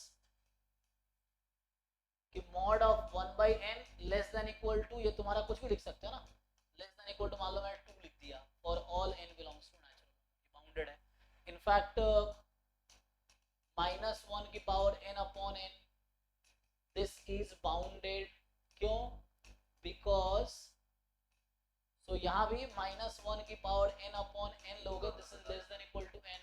सो ये भी ऐसे ही है, इसका मॉड लोगे तो ऐसा, या तुम लोअर बाउंड अपर बाउंड भी बता सकते हो इसका, है ना। दूसरे तरीके से लिख ऑल्सो हम ऐसा भी तो लिख सकते थे कि ये जो 1/n है ये मोर देन 0 होगा, लेस देन इक्वल टू 1 होगा, तो ऐसे भी लिख सकते थे, ये अपर बाउंड ये लोअर बाउंड। वैसे भी यहाँ खोलोगे तो वहां मैंने, है ना, इफ यू वांट इसको 1 रखना है तो 1 भी रख सकते हो, क्योंकि बाउंड इज नॉट यूनिक, जो बाउंड होते हैं वो यूनिक नहीं होते हैं, तो आप चेंज भी कर सकते हो। जैसे यहाँ मैं 2 लिखा हूँ, 2 की कोई जरूरत नहीं, आप 1 भी लिख सकते हो, आप 3 भी लिख सकते हो, 4 भी लिख सकते हो, प्रॉब्लम थोड़ी है, क्योंकि बाउंड यूनिक नहीं होता, तो बाउंड यू कैन टेक कोई भी लार्जर नंबर ले सकते हो आप। अरे 0.1 कैसे लिखेंगे, आपको ये भी ध्यान रखना है कि छोटा हो उससे, 0.1 छोटा होगा हमेशा 1/n, 0.1 नहीं लिख सकते। हमें वैसा नंबर रखना है कि जो ट्रू हो, जिसके लिए स्टेटमेंट ट्रू हो, कहने की मतलब है। जैसे ये टर्म हमेशा n बहुत लार्ज होगा तो 0 को अप्रोच कर रही होगी, n बहुत स्मॉल है तो 1 को अप्रोच कर रही है, मतलब n अगर 1 है तो 1 है, और लार्ज है 0 हो जाएगी। तो यहाँ पे ऐसा नंबर लो कि वो ट्रू हो जाएगी, सारे टर्म उसके बाउंड हो जाए, तो ऐसा। तो ये जैसे हो गया, मैं ये बोलना चाह रहा हूँ यही है, तो ये -1 की पावर n अपॉन n है, यू कैन राइट कि ये 1 से छोटा होगा, इनफैक्ट ये तो सेम ही बन गया, -1 से बड़ा होगा, है ना, ये चीज़ है। अब तुम चेंज भी कर सकते हो। सो लोअर बाउंड या अपर बाउंड यूनिक थोड़ी होता है, एक बाउंड मिला तो अगर एक लोअर बाउंड कोई नंबर है तो उससे छोटा हर नंबर लोअर बाउंड होगा। एक कोई लार्जर मतलब कोई नंबर अपर बाउंड है तो उससे लार्जर कोई भी नंबर ले लो अपर बाउंड है। जैसे एग्जांपल के लिए यहाँ <1 लिखा है, तुम इसको <2 कर सकते हो, 3 4 5 6, तो 1 से लार्जर कोई भी नंबर लोगे तो वो अपर बाउंड रहेगा, 0 से छोटी कोई भी नंबर ले लो वो लोअर बाउंड रहेगा, है ना। एक और इसमें अक्सर यूज होगा, अभी हमने क्या बात किया था, सीक्वेंस ऑफ रियल नंबर्स की। क्वेश्चंस में अक्सर वर्ड यूज है सीक्वेंस ऑफ पॉजिटिव टर्म्स, तो इसका क्या मीनिंग रहेगा, एक वर्ड अक्सर यूज होता है ना कि सीक्वेंस ऑफ पॉजिटिव टर्म्स। अभी लिखा था हमने सीक्वेंस ऑफ रियल नंबर्स, है ना, याद है तुम्हें, सीक्वेंस ऑफ रियल नंबर्स को हमने डिफाइन किया था। तो इसमें सिंपली ये था कि जो सीक्वेंस है ये an है जहां n की वैल्यू 1 से इंफिनिटी होगी, एंड an जो होगा वो रियल नंबर होगा for all n belongs to natural number. Simple मतलब ये है ना कि n नेचुरल नंबर है 1 से इंफिनिटी, और an जो होगा वो रियल नंबर होगा, so an will be real number for all n belongs to natural number. अब आता है sequence of positive number, so sequence of positive numbers या पॉजिटिव टर्म्स लिखा रहेगा, तो ये भी नाम से ही मीनिंग क्लियर है इसका, है ना। सो नाम ही बता रहा है क्या मीनिंग होना चाहिए, क्या होना चाहिए,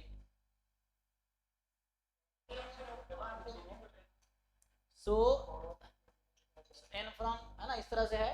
तो यहाँ कहना ये चाह रहा है कि ये एक सीक्वेंस है, तो इसको मैं ऐसा लिख देता हूँ, एक मिनट, नहीं पॉजिटिव टर्म्स है तो जीरो इज नॉट अ, हाँ हाँ, zero is not a positive number, तो जीरो के पीछे नेगेटिव, जीरो के आगे positive, zero is neither positive non negative, ऐसा नहीं दोनों है ना, तो समझना पड़ेगा, zero is neither positive non, इसीलिए यहाँ बिल्कुल वैसे ही जैसे नॉन लिख रहा था, नॉन डिक्रीजिंग नॉन इंक्रीजिंग, तो यहाँ वैसे ही सेंस है। नॉन नेगेटिव, अभी मैं लिखा हूँ सीक्वेंस ऑफ पॉजिटिव नंबर्स, कुछ जगह ऐसा भी लिखा रहेगा sequence of non negative numbers, तो नॉन नेगेटिव मतलब जीरो और पॉजिटिव, नॉन पॉजिटिव मतलब जीरो या नेगेटिव, तो इस तरह से यूज होगा। मैं लिखता हूँ अभी, तो ये सब कुछ क्वेश्चंस में ऐसे टर्म्स यूज होंगे जो कि हम इग्नोर कर देते हैं कई बार, इसलिए वो बच्चे जो बहुत रिवीजन ज़्यादा नहीं करते हैं तो वो इग्नोर कर देते हैं कि वहाँ सीक्वेंस ऑफ रियल लिखा है, कि सीक्वेंस ऑफ रेशनल्स है, सीक्वेंस ऑफ पॉजिटिव है, सीक्वेंस ऑफ नेगेटिव है, sequence of non positive non negative, तो कई बार क्वेश्चंस का आंसर उस वर्ड्स के पीछे ही ट्रू फॉल्स हो रहा होता है, तो आपको वो भी ध्यान रखना होता है कि सीक्वेंस कंडीशन क्या है, वो सीक्वेंस कैसी है, सीक्वेंस पॉजिटिव टर्म की है, नेगेटिव टर्म्स की है, या मतलब रियल नंबर्स की है, या रेशनल्स की है, या नॉन पॉजिटिव है नॉन नेगेटिव है, तो ये सब पकड़ना पड़ेगा आपको क्वेश्चन में, क्योंकि किसी भी पॉइंट पे ध्यान नहीं दोगे तो गलतियां हो सकती है। जैसे सीक्वेंस ऑफ पॉजिटिव इसका मतलब ये है N is sequence such that, है ना, ये है सच दैट कि एन जो होगा रियल नंबर होगा, this is sequence such that कि an is more than 0, strictly more than 0 होगा for all n belongs to natural number, ठीक है ना, सो an जो होगा more than 0 होगा for all n, ऐसे ही क्वेश्चन में वर्ड लिखा आएगा sequence of non negative terms, है ना, ये भी वर्ड्स यूज होगा, sequence of non negative terms, जब ऐसा वर्ड होगा कि an is a sequence of non negative terms, तो उस केस में an is sequence such that जो आपका an है यहाँ नॉन नेगेटिव है, तो नॉन नेगेटिव मतलब नेगेटिव नहीं है, तो मतलब क्या है, या तो जीरो है या पॉजिटिव है। सो नंबर्स, रियल नंबर्स के तीन कैटेगरी हैं, पॉजिटिव, जीरो, नेगेटिव, और तीनों डिसजॉइंट कैटेगरी है ना, डिसजॉइंट कैटेगरी है कि पॉजिटिव जीरो नहीं हो सकता, जीरो नेगेटिव नहीं हो सकता, नेगेटिव पॉजिटिव नहीं हो सकता, जीरो पॉजिटिव नहीं, मतलब इस तरह से। सो दे आर थ्री पार्टीशन, समझ लो, जो पार्टीशन लिख रहे थे ना सैंपल स्पेस का, जो बेस थ्योरम में यूज करते हैं हम लोग टोटल प्रोबेबिलिटी में, तो सेम रियल नंबर का तुम पार्टीशन करोगे तीन कैटेगरी में, positive, zero, negative, zero means neither positive non negative, ये। तो यहाँ पे जो होगा आपके पास कि an is a sequence such that an is more than equal to zero, है ना, तो ये चीज है। यहाँ बस आपको क्या अलाउ कर दिया, जीरो को आपको अलाउ कर दिया कि you can use zero actually, so zero is allowed, है ना, नॉन नेगेटिव, जैसे वहां था नॉन डिक्रीजिंग, तो मतलब क्या, इंक्रीजिंग या कांस्टेंट सीक्वेंस, इस तरह था, तो इस तरह से नॉन इंक्रीजिंग, तो नॉन इंक्रीजिंग, इंक्रीजिंग नहीं है मतलब डिक्रीजिंग या कांस्टेंट, तो इस तरह से। तो यहाँ पे नॉन नेगेटिव, ऐसे कहीं नॉन पॉजिटिव टर्म आ जाएगा तो सिंपल मीनिंग होगा, नेगेटिव टर्म वैसे ही, तो बस ये समझना है कि सीक्वेंस के टर्म्स यहाँ ईच टर्म 0 से ज़्यादा होगा, यहाँ 0 इक्वल हो सकता है, यहाँ कोई भी रियल नंबर हो सकता है, ठीक है। तो अभी थोड़े से पीछे आता हूँ, तो हम अब बात करने वाले थे। हाँ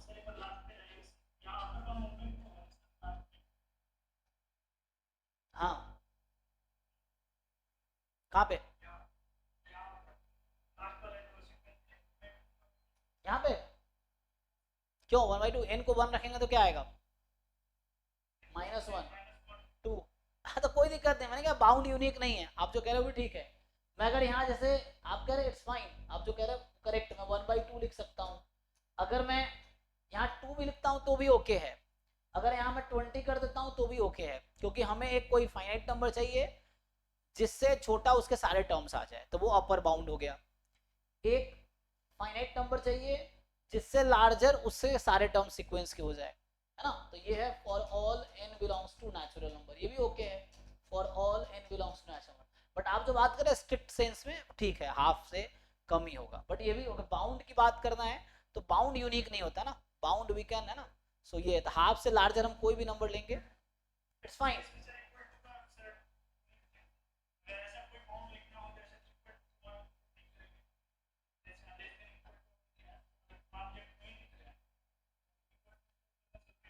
हाँ हाँ, मतलब इक्वल भी तो हो सकता है ना, जैसे इक्वल भी हो सकता है, मतलब बाउंड कोई जरूरी थोड़ी कि उससे छोटा ही होगा, इक्वल भी तो हो सकता है। तो इक्वल लिखना है, डेफिनेशन हमने क्या लिखा है, डेफिनेशन में इक्वल लिखा है, तो इक्वल लिखना जरूरी है। हो सकता है इक्वल है तो बाउंड होगा, वरना फिर वो नंबर बाउंड होगा ही नहीं।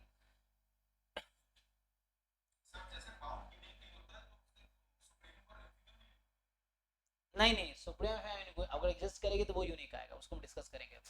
सो क्योंकि अब बाउंड बहुत सारे हो सकते हैं, उसके जो सबसे छोटा बाउंड, अपर बाउंड बहुत सारे, अपर बाउंड में जो सबसे छोटा वाला नंबर है that is a supreme value, and lower bound बहुत सारे होते हैं, हो सकते हैं, उन सब में जो लार्जेस्ट वन जो होगा दैट इज इन्फिमम वैल्यू। तो वो आपको देखना है कि जो जितने भी छोटे टर्म्स है उसमें सबसे लार्जेस्ट कौन सा है, जितने भी लार्जेस्ट टर्म्स है सबसे छोटा कौन सा है, इस तरह से।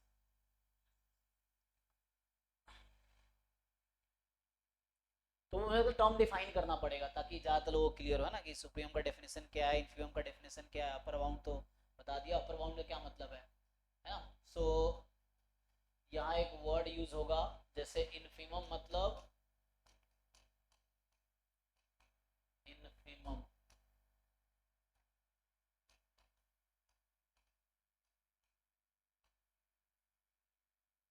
ये है इन्फीमम का क्या मतलब है कि जितने भी लोअर बाउंड उसका ग्रेटेस्ट वन, है ना। तो इन्फीमम का मतलब है greatest lower bound, greatest lower bound, है ना। और सुप्रीमम का क्या मतलब है, लिस्ट अपर बाउंड, है ना, लिस्ट अपर बाउंड, ठीक है। तो ये है, आगे आएगा लिमिट सुपीरियर, लिमिट इंफीरियर, वो सब डिस्कस करेंगे, लेकिन ये तो सेट की प्रॉपर्टी है, ये जो है ये एक्चुअली सेट की प्रॉपर्टी। मैंने एक टर्म डिस्कस नहीं किया, रेंज ऑफ अ सीक्वेंस, तो एक ये भी टर्म क्वेश्चन में यूज होगा, रेंज ऑफ सीक्वेंस, क्योंकि आपको याद है ना कि सीक्वेंस एक फंक्शन है, तो सीक्वेंस का डोमेन नेचुरल नंबर है, कोडोमेन रियल नंबर है, और हर फंक्शन के पास एक रेंज होता है, रैंडम वेरिएबल भी एक फंक्शन है, आगे बात करेंगे हम, तो जो रेंज है उसका सपोर्ट बोलते हैं हम उसको। तो इस तरह से कि रेंज ऑफ सीक्वेंस, तो हर फंक्शन है तो हर फंक्शन के पास रेंज होगा एक, जैसे हमने कहा था कि एक फंक्शन है नेचुरल नंबर से रियल नंबर में, और एफ एन को हम डिफाइन कर रहे हैं ए एन, ठीक है। तो इस तरह से for all n belongs to natural number. अब रेंज ऑफ सीक्वेंस का क्या मतलब है, जो मैं कह रहा था sequence can not be written in curly bracket, but range of sequence, बताइए जी, how do you define range of sequence.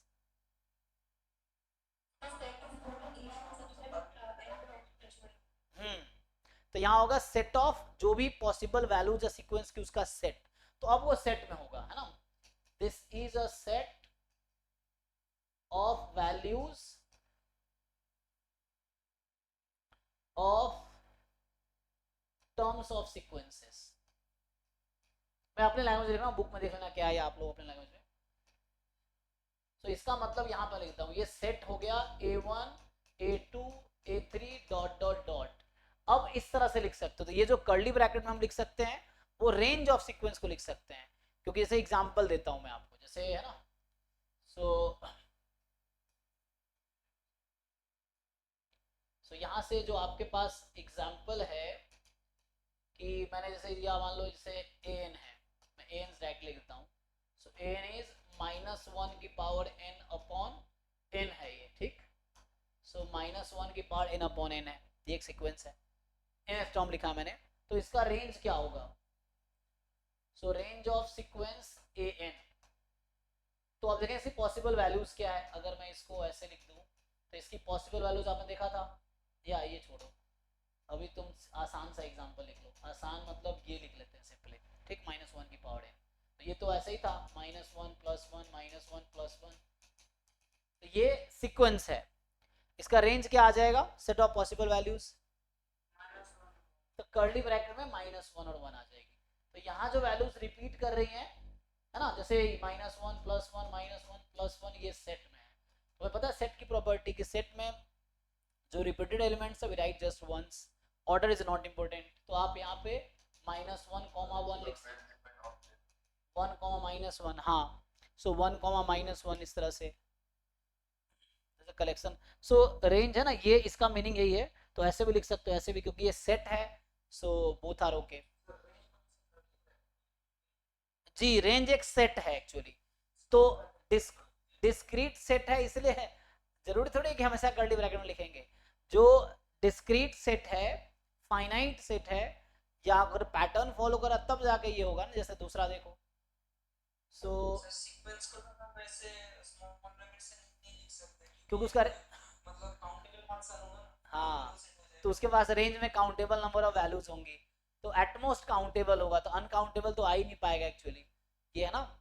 तो अनकाउंटेबल जब होगा नहीं रेंज, तो इंटरवल में कैसे लिखोगे, जब इंटरवल में तब लिख सकते हैं हम लोग जब उसके पास अनकाउंटेबली मेनी वैल्यू हो, जैसे फंक्शन में होता है, क्योंकि इसका डोमेन नेचुरल नंबर है, डोमेन काउंटेबल सेट है, तो वो मैप करेगा तो एटमोस्ट काउंटेबली मेनी नंबर्स पे ही मैप कर पाएगा, क्योंकि फंक्शन की डेफिनेशन क्या है कि डोमेन के ईच एलिमेंट का इमेज होना चाहिए और एक ही इमेज होना चाहिए, तो natural number at most countable number of image create कर सकता है, तो वो कभी अनकाउंटेबल तो होगा ही नहीं, तो आप ब्रैकेट में लिख ही नहीं पाएंगे, जो आप पैराबोला कहाँ से आ गया इस बीच में, हम अरे हम सीक्वेंस की बात कर रहे हैं, पैराबोला कहाँ से आ गया, सीक्वेंस क्या है, तो x², चलो आप जो गर्म है ये लेता हूँ, एग्जाम्पल में n² सीक्वेंस ले लिया, चलिए आप n बराबर n², आप यही कह रहे हैं ना, n² सीक्वेंस ले लिया, सो n² सीक्वेंस के टर्म्स क्या क्या है, 1, 4, 9, 16 सो ऑन। अब इसमें मैं रेंज लिखता हूँ, तो रेंज ऑफ सीक्वेंस, आपको फंक्शन का रेंज निकालना आता है ना, है ना, सो सेम ही रहेगा, सो रेंज ऑफ सीक्वेंस जो है उसमें क्या ही डिफरेंस है, 1, 4, 9, 16, ये सेम ही रहेगा, यहाँ बस ये है और यहाँ आपका ये कर्ली ब्रैकेट चल रहा है, हाँ इनफाइनाइट एलिमेंट है, लेकिन वही बना रहा हूँ, क्या आप फंक्शन का रेंज निकालना जानते हैं ना, तो set of all possible values that sequence can attain और function can attain, that is the range, definition range यही है कि जो वैल्यूज, हाँ पॉसिबल वैल्यूज जो अटेन कर सकती है फंक्शन, सीक्वेंस एक फंक्शन है और इसके डोमेन में नेचुरल नंबर्स हैं, तो इसके पास एटमोस्ट नेचुरल नंबर्स ही आ सकता है, मतलब एटमोस्ट काउंटेबल आ सकता है, ये है, कभी ऐसा नहीं होगा uncountable number of element range में आ जाएगा, पॉसिबल ही नहीं है एक्चुअली, तो ये जो आप कह रहे थे कर्ली ब्रैकेट में लिखना पड़ेगा इस तरह से, क्योंकि आप ये जैसे 0 to 1 आप सोच, आपको ऐसा लग सकता है कि जो 1/n है वो तो 0 से 1 में बिलोंग कर रहा है, बिलोंग तो कर रहा है, but it is not like कि इसका रेंज 0 to 1 हो गया, रेंज 0 to 1 तब होगा जब ये 1/n 0 से 1 के बीच के हर नंबर को अटेन कर लेगा, but it will not attain ना एवरी नंबर बिटवीन 0 and 1, सो आपको यहाँ पे सिंपल बेसिक फंक्शन का रेंज निकालना सीखना पड़ेगा, अगर आपको वो ऑलरेडी आता है तो यहाँ प्रॉब्लम नहीं आएगी, sequence is a function and how do we find the range of a function, ये चीज है, ठीक है। तो अभी आज हमने कुछ टर्म्स डिस्कस किए, बहुत ज्यादा डिस्कस नहीं किया, तो ये जो टर्म्स हैं, कुछ टर्म्स जो यूज करेंगे हम लोग सीक्वेंस में आगे, तो वो हम डिस्कस कर रहे थे कि इन टर्म्स का मीनिंग क्या है, मतलब मेनली डेफिनेशंस, सीक्वेंस क्या होता है, इंक्रीजिंग डिक्रीजिंग मोनोटोन बाउंडेड, ये सब क्या मीनिंग है।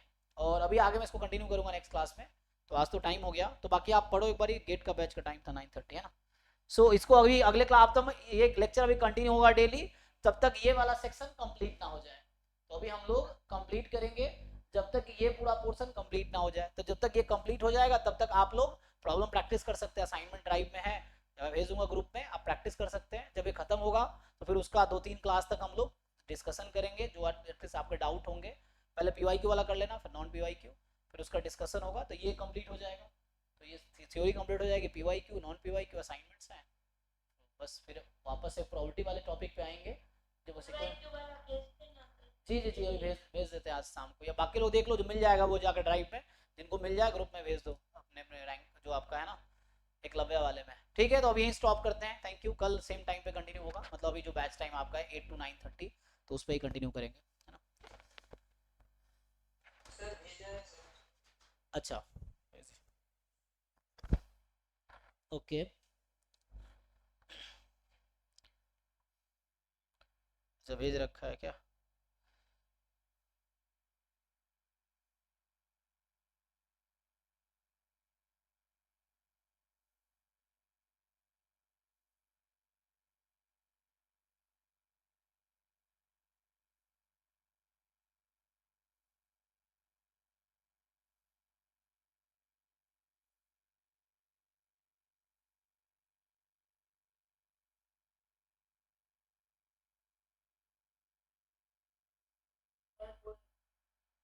क्या पूछ रहे हो अर्का, तुम कुछ पूछ रहे हो क्या।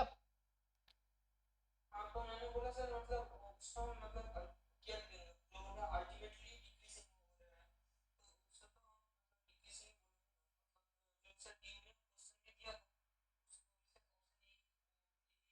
नहीं ठीक है, लेकिन हर जगह ऐसा नहीं होगा, जैम में ऐसे क्वेश्चन आएंगे तो मुझे लगता है वहां हर जगह ऐसा होगा।